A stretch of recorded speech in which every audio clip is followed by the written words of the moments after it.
తెలంగాణ ప్రభుత్వం మరో కీలక నిర్ణయం తీసుకుంది. రైతుల ఆదాయం పెంచడంతో పాటు కరెంట్ బిల్లు చెల్లించాల్సిన అవసరం లేకుండా పలు సంస్కరణలు తీసుకొస్తుంది. ఈ క్రమంలోనే రాష్ట్ర వ్యాప్తంగా 81 గ్రామాల్లో సోలార్ విద్యుత్ అమర్చేందుకు సిద్ధమవుతోంది. ఈ గ్రామాల్లోని అన్ని ఇళ్లపై వ్యవసాయ బోర్లకు సోలార్ ప్లేట్లు అమర్చనున్నారు. వీటి కోసం రాష్ట్ర ప్రభుత్వం 1273 కోట్ల రూపాయలు ఖర్చు చేయనుంది. తెలంగాణలోని ఆ 81 గ్రామాలకు రాష్ట్ర ప్రభుత్వం గుడ్ న్యూస్ చెప్పింది.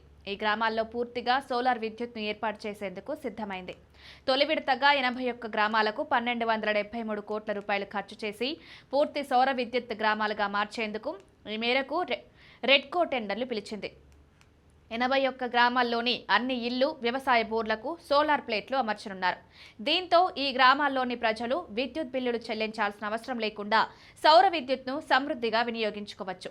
మిగిలిన సౌర విద్యుత్ గ్రిడ్కు సరఫరా అవుతుంది. వ్యవసాయ బోర్లకు సోలార్ ప్లేట్స్ను ఏర్పాటు చేయనున్నారు. దీంతో ఆ కరెంటును బోర్కు వినియోగించుకోవచ్చు. మిగిలిన సోలార్ కరెంట్ గ్రిడ్కు సరఫరా అవుతుంది. సోలార్ విద్యుత్ను గ్రిడ్కు సరఫరా చేసినందుకు రైతుకు ఒక యూనిట్కు 3.13 రూపాయల చొప్పున డిస్కమ్ సంస్థలు చెల్లిస్తాయి. దీంతో రైతులు పంటల ద్వారానే కాకుండా అదనంగా కూడా సంపాదించుకోవచ్చని రాష్ట్ర ప్రభుత్వం అభిప్రాయపడుతోంది. 81 గ్రామాల్లోని 16,840 వ్యవసాయ బోర్లు, 40,349 ఇళ్లకు సోలార్ ప్లేట్లు ఏర్పాటు చేస్తారు.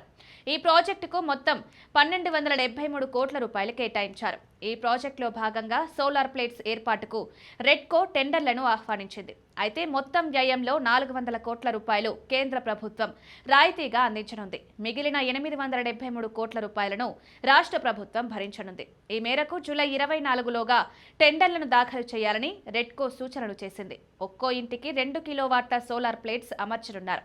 ఇలా 81 గ్రామాల్లోని 40,349 ఇళ్లకు 80,698 కిలోవాట్ల సోలార్ ప్లేట్స్ అవసరమున్నాయని రెడ్కో పేర్కొంది.